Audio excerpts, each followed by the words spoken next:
Hi, I'm Wayne Allyn Root for Personal Liberty.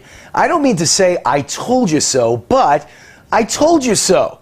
I've predicted disaster for the U.S. economy since the day of Obama's election in 2008. I've got it all memorialized in writing in 2 books and hundreds of commentaries. In Time magazine, I called Obama the greatest jobs killer in world history. In my latest national bestseller, The Ultimate Obama Survival Guide, I've listed hundreds of statistics proving that the U.S. economy is headed for a total collapse. But that was all written months ago. The worst was yet to come. The results are now in. The picture is grim. Here are some frightening economic numbers to think about the next time the lying, manipulating mainstream media tells you that we are in a recovery. First, almost 50% of Americans have less than $500 in savings. Not surprisingly, 1 out of 3 residents of Obama's home state of Illinois lives in poverty. 1 out of 3. A mind-numbing 4 out of 5 Americans are either experiencing poverty, foreclosure, or welfare, or will in their lifetimes. 4 out of 5. Say goodbye to the myth of the American dream. It's only a nightmare now. Ditto for the American middle class. Obama has massacred them, slaughtered them. Our middle class now ranks 27th in the world. I've argued from day one that Obama's goal was to create a 2-class society. The 2 classes are the super rich, who are beholden to Obama for corporate welfare and government contracts, and the poor, who are beholden to Obama for checks to survive.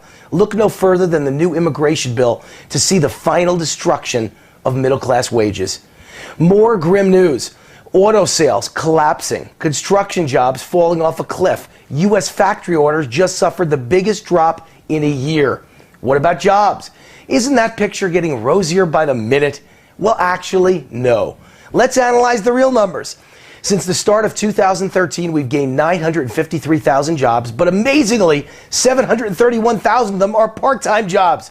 That means almost 80% of the jobs created in America under Obama are part-time jobs that won't pay the bills of a typical middle-class lifestyle. The best jobs are manufacturing jobs. Well, under Obama, they're losing out by 10-1 versus crummy, low-paying jobs. Facts don't lie. So far this year, over 246,000 low-paying waiter or bartender jobs have been added to the economy versus only 24,000 high-paying manufacturing jobs. How bad is it? Well, here's a Hall of Fame triple play.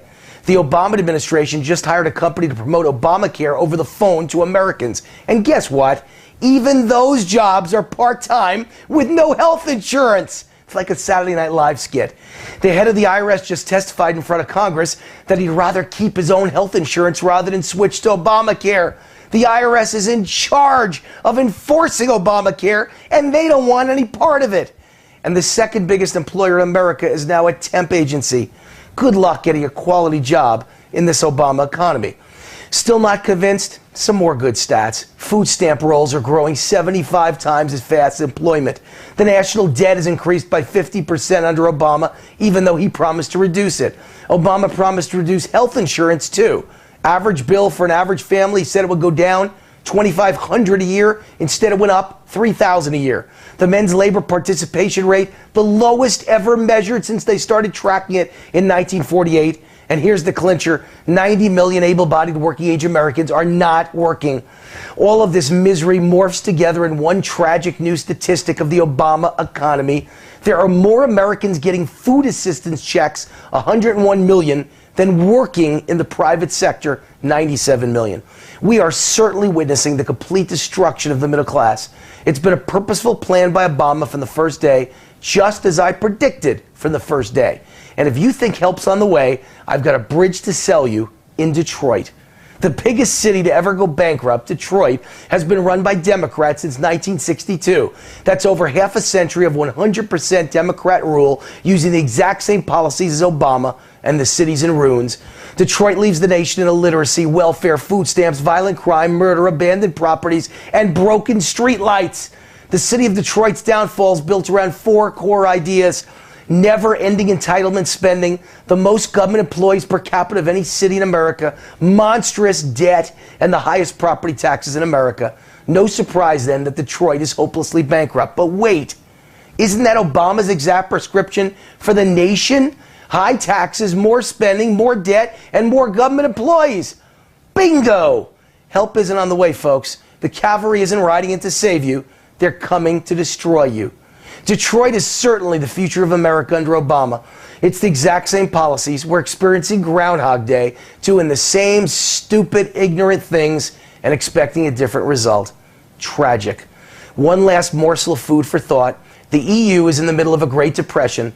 Countries like Spain, Portugal, Italy, France, Greece, and Cyprus face total disaster. Their economies are ruined for generations to come.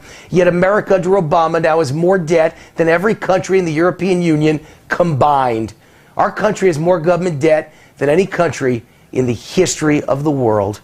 Say goodbye to the U.S. economy. It's been nice while it lasted. But remember, I told you so. I'm Wayne Allyn Root for Personal Liberty. See you next week, same time, same place. God bless America.